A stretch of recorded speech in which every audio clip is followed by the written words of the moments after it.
queridos irmãos e irmãs, no Parresia dessa semana, nós gostaríamos de falar a respeito da devoção à Santíssima Virgem Maria. No ano de 1862, São João Bosco, fundador da congregação salesiana, teve um sonho que ele contou aos seus meninos oratorianos, seus alunos. O sonho era um sonho profético, que falava de todas as dificuldades que a igreja iria enfrentar. Dom Bosco dizia: o que nós vimos na história da igreja até agora não é nada. Diante das dificuldades que a igreja ainda terá que enfrentar no futuro. E então ele descreve um sonho, em que ele está em cima de um rochedo. E então vê um navio. O navio da igreja, capitaneado pelo Papa, que está sendo atacado de todos os lados pelos inimigos da igreja. Esses inimigos tentam de tudo para afundar esse navio. De repente surgem duas grandes colunas. A coluna da Virgem Maria, em que está escrito Auxilium Christianorum, o auxílio dos cristãos. E uma outra coluna, a coluna da Eucaristia, em cima de uma coluna, uma grande hóstia. Essa coluna é mais alta do que a coluna da Virgem Maria e está escrito lá, Salus Fidelium, a salvação dos fiéis. Muito bem. O Papa conduz o navio da igreja para que esteja entre estas duas colunas. E ali, por um momento, parece que o navio da igreja está protegido no meio dessas duas colunas. O sonho profético continua. Os inimigos da igreja continuam a atacá-la. E, no entanto, a igreja só encontra verdadeiro refúgio quando consegue se ancorar, quando consegue se ligar por duas grandes correntes nessas colunas. As colunas da devoção à Virgem Maria e a devoção da Eucaristia. Pois bem, nós gostaríamos de olhar para esta realidade.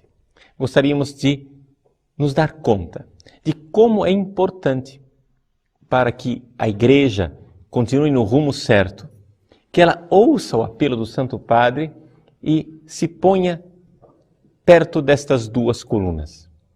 A coluna da Virgem Maria e a coluna da Eucaristia. Mas por que é tão importante a Virgem Maria? Por que é tão importante esta devoção a Nossa Senhora? Afinal, Maria era uma criatura como nós, diriam alguns. Afinal, Maria Santíssima, por santa que ela seja, tudo que ela pode nos dar, nós podemos pedir diretamente a Deus, não é verdade? Por que é que nós não podemos ter uma espiritualidade mais cristocêntrica e deixar que Maria seja, sim, uma devoção importante, mas um pequeno detalhe ali do lado? Por que dar tanta importância à Virgem Maria? Por uma razão muito simples. Em primeiro lugar, no proto-evangelho, no livro do Gênesis, quando Deus anunciou a inimizade com a serpente e com os seus descendentes, ou seja, com aqueles que seguem Satanás, ele anunciou uma inimizade entre a mulher e a sua descendência. Essa mulher é a Virgem Maria. Essa mulher é a mulher que estava lá, aos pés da cruz, e foi chamada por Jesus como mulher, e naquele momento ele nos deu a nós como descendência dela. Pois bem, essa mulher, a mulher do Apocalipse, a mulher que, revestida de sol, está por dar à luz a um filho e é atacada pelo dragão. Pois bem, meus irmãos, aqui nós temos toda a história da humanidade. Criação, a previsão da inimizade da mulher, da serpente, a redenção, o centro da história, com Jesus Cristo e a Virgem Maria aos pés da cruz, e o fim dos tempos. O Apocalipse, a visão de São João, em que a mulher é investida pelo dragão. Todo o arco da história da salvação da humanidade, temos esta presença desta mulher. Por isso, aqui, em matéria de fé, nós não temos que pensar com raciocínios humanos, dedutivos. Nada disso. Não é que a fé, ela não suporta o método filosófico enquanto tal. E aqui nós temos uma grande dificuldade dentro da igreja hoje em dia. É que as pessoas querem deduzir a fé a partir de uma lógica, quando na verdade a fé, ela não pode ser deduzida. Ela deve ser acolhida porque é um acontecimento. Veja, é muito importante nós termos isso diante dos olhos. A fé, ela aconteceu. Aquilo no qual nós cremos aconteceu na história. O próprio Papa Bento XVI, no início da sua encíclica Deus Caritas Est, ele diz que o cristianismo não nasce de uma doutrina, de uma escolha moral de princípios, de mandamentos. O cristianismo nasce de um acontecimento. Nasce porque uma pessoa, Jesus Cristo, Deus que se fez carne, veio em nossa vida. E esse acontecimento de Jesus irrompe em nossa vida. Pois bem, o que aconteceu é que Deus se fez carne e quer que nós entremos neste corpo de Deus que se fez carne. Esse corpo de Deus que se fez carne chama-se igreja. E assim como o corpo de Jesus foi gerado pela Virgem Maria, por analogia, nós poderíamos dizer que, de alguma forma, a nossa fé de cristãos e a nossa pertença a este acontecimento eclesial acontece através também da Virgem Maria. Nós sabemos disso. E sabemos disso porque foi assim que aconteceu realmente na vida de Cristo e porque foi assim que aconteceu na vida de tantos santos. Vejam, o parâmetro da nossa fé, o parâmetro daquilo que é verdadeiramente a Igreja de Cristo ou não a Igreja de Cristo, não é uma doutrina, não é uma coisa abstrata, não é uma série de ideias, mas é este acontecimento, essa realidade viva ao longo dos séculos, que é o corpo de Cristo vivo e ressuscitado na sua Igreja. Então, se nós olharmos para a história da Igreja ao longo dos séculos, mas a Igreja verdadeira, aqui que está o problema. Muita gente estuda a história da Igreja e diz, veja, os papas pecadores, veja, a história da Igreja tem esses traidores, esses hereges, essas desonestidades. Mas, gente, essa não é a história da Igreja. Isso que você está me narrando é a história da traição da Igreja. É outra coisa. A história da Igreja é a história dos santos.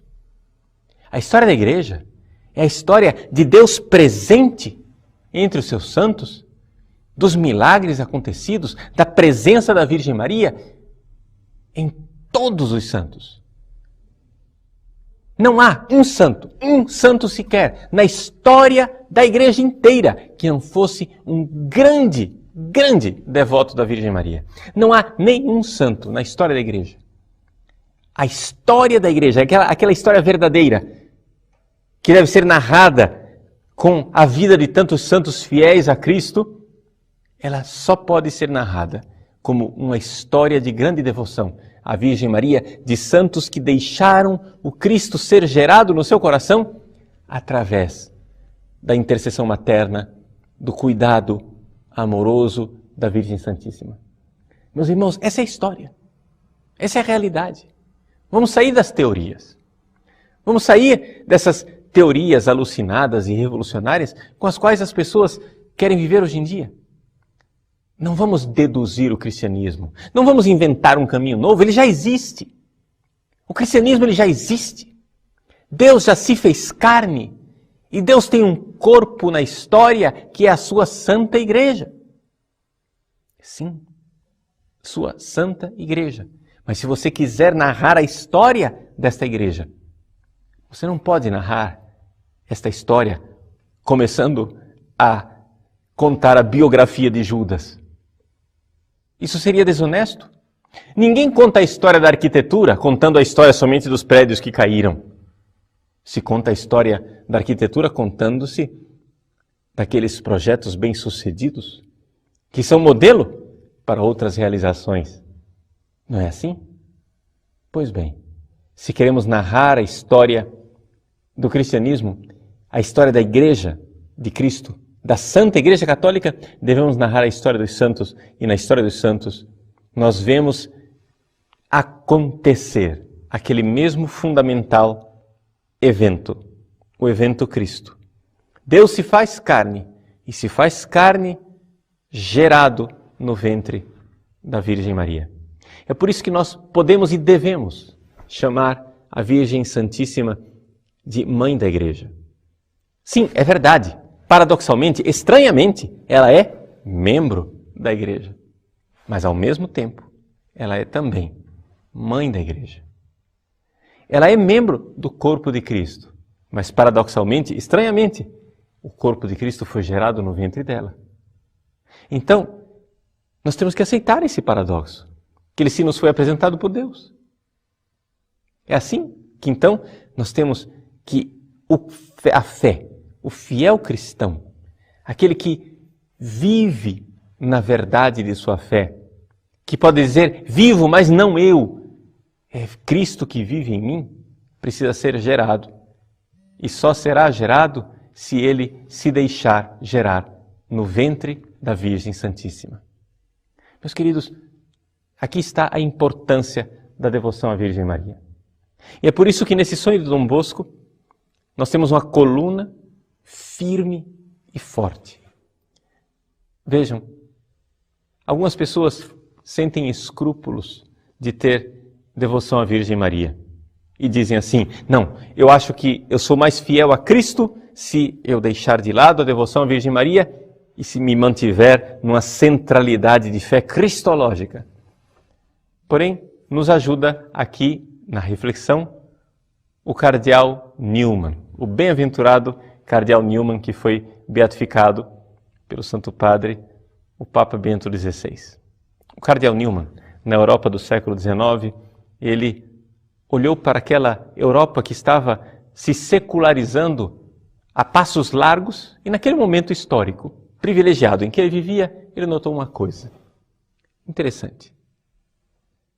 Desde o século XVI, a reforma protestante havia tomado conta de alguns países europeus e havia colocado no coração daqueles cristãos que para serem fiéis a Cristo, eles precisavam deixar Maria de lado. Pois bem, o que é que Newman notava?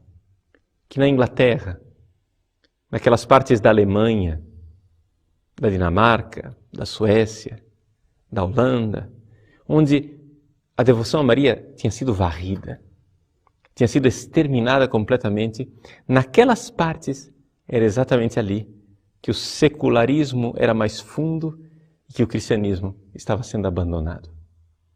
Mas naqueles outros países, onde a devoção à Virgem Maria tinha permanecido, era lá que Jesus era seguido com maior devoção, era lá que Jesus era mantido no coração dos fiéis.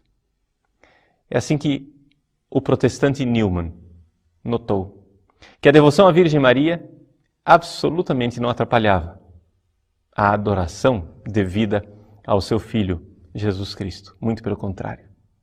Era lá onde a devoção e a entrega à mãe era a presença que se podia, então, continuar com a adoração ao Cristo Senhor.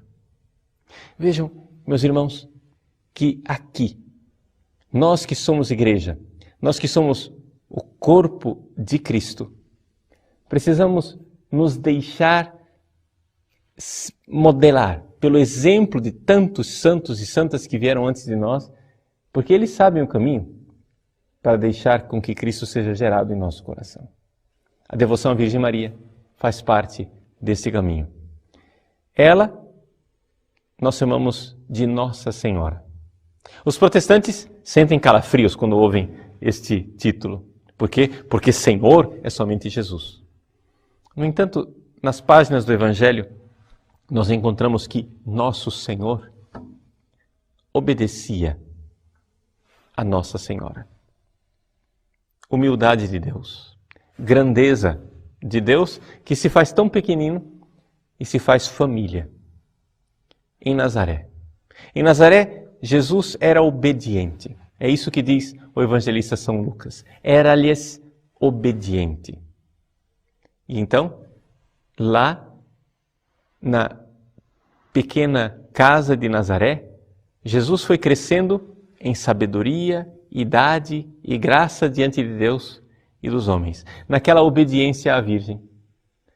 Ora, se Deus onipotente e glorioso, se Deus eterno, se fez pequenino e obediente àquela mulher de Nazaré, por que é que não podemos nós fazer o mesmo?